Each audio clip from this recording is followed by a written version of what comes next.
मध्य प्रदेश में सड़क निर्माण से जुड़े एक कथित घोटाले ने प्रशासनिक और राजनीतिक गलियारों में हलचल मचा दी है, जहां वर्तमान निदेशालय यानी ईडी की जांच में एक ऐसा चौंकाने वाला तथ्य सामने आया है जिसने यह सवाल खड़े कर दिया है कि आखिर प्रदेश में बनने वाली सड़कों की गुणवत्ता के साथ कितना बड़ा खिलवाड़ किया गया है। जहां जांच एजेंसी का दावा है कि सड़क निर्माण में नामी सरकारी तेल कंपनियां के अमर का इस्तेमाल दिखाकर करोड़ों रुपए के फर्जी बिल लगाए गए हैं और सरकारी खजानों को भारी नुकसान पहुंचाया गया है। जहां जानकारी के मुताबिक यह मामला Madhya Pradesh rural road development authority की शिकायत के बाद सामने आया है, जहां शिकायत में सड़क निर्माण कार्यों में अनियमितताओं और सामग्री की खरीदी में गड़बड़ी की आशंका जताई जा रही थी। जहां इसके बाद ईडी ने मामले को गंभीरता से लेते हुए prevention of money laundering act और भ्रष्टाचार निर्माण अधिनियम के तहत जांच शुरू की है। जहां जांच के दौरान ईडी को कई ऐसे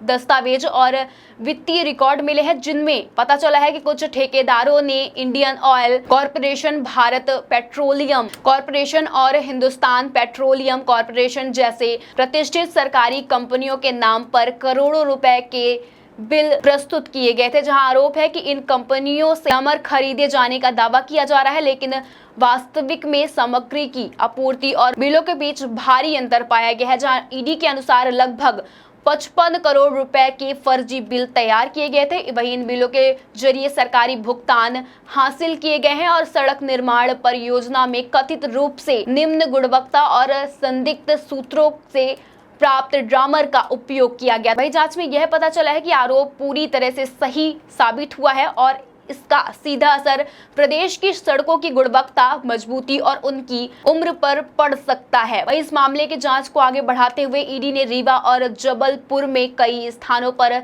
छापामारी की है, जहां कार्यवाही के दौरान जांच एजेंसी ने करीब 23 लाख रुपए नगद बरामद किए हैं। वहीं इसके अलावा विभिन्न बैंक खातों में जमा लगभग 2 करोड़ 90 लाख रुपए की राशि को फ्रीज कर दिया गया है। जहां ईडी का मामला है कि यह रकम संदिग्ध लेन देन और कथित घोटाले से जुड़ी हो सकती है। जहां सूत्रों के मुताबिक जांच एजेंसी अब यह पता लगाने की कोशिश कर रही है कि इस पूरे नेटवर्क में केवल ठेकेदार शामिल थे या फिर कोई अधिकारी और अन्य लोग भी इस कथित गड़बड़ी का हिस्सा है। वहीं वित्तीय लेन देन, बैंक खातों और दस्तावेजों की गहन जांच की जा रही है, जहां कई लोगों से पूछताछ भी की जा सकती है।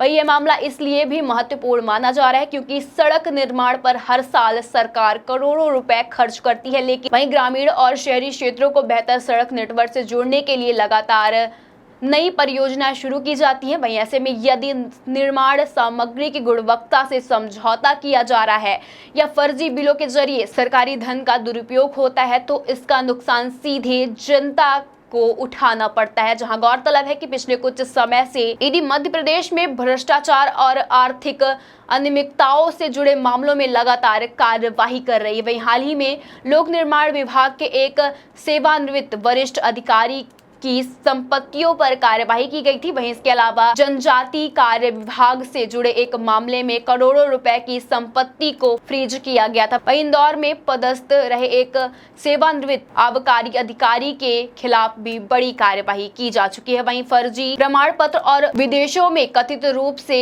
नकली उत्पादों की सप्लाई से जुड़े एक अन्य मामलों में भी जांच एजेंसियों ने करोड़ों रुपए की संपत्तियों को जब्त करने की कार्यवाही की है। वहीं लगातार हो रही कार्यवाही से साफ हो गया है कि आर्थिक अपराधों और भ्रष्टाचार के मामलों में जांच एजेंसी अब अधिक सक्रिय नजर आ रही है। जहां सड़क निर्माण से जुड़े इस मामले ने प्रदेश में विकास कार्यों की निगरानी व्यवस्था पर कई सवाल खड़े किए हैं। जहां विशेषज्ञों का मानना है कि निर्माण कार्य में पारदर्शिता और गुणवत्ता सुनिश्चित करने के लिए सख्त निगरानी तंत्र की आवश्यकता है। वहीं अगर समय रहते अनियमितताओं पर रोक लगाई जाती है, वहीं इसका असर सरकारी योजनाओं और जनता के भरोसे दोनों पर पड़ सकता है। फिलहाल ईडी की जांच जारी है और आने वाले दिनों में इस मामले में और महत्वपूर्ण फैसले हो सकते हैं। जहां प्रदेश भर में इस मामले की चर्चाएं तेज हो गई हैं और सभी की नजरें अब इस बात पर टिकी हुई है कि जांच एजेंसी आगे किन लोगों तक पहुंचती है और इस कथित घोटाले में किन किन लोगों की भूमिका सामने आती है।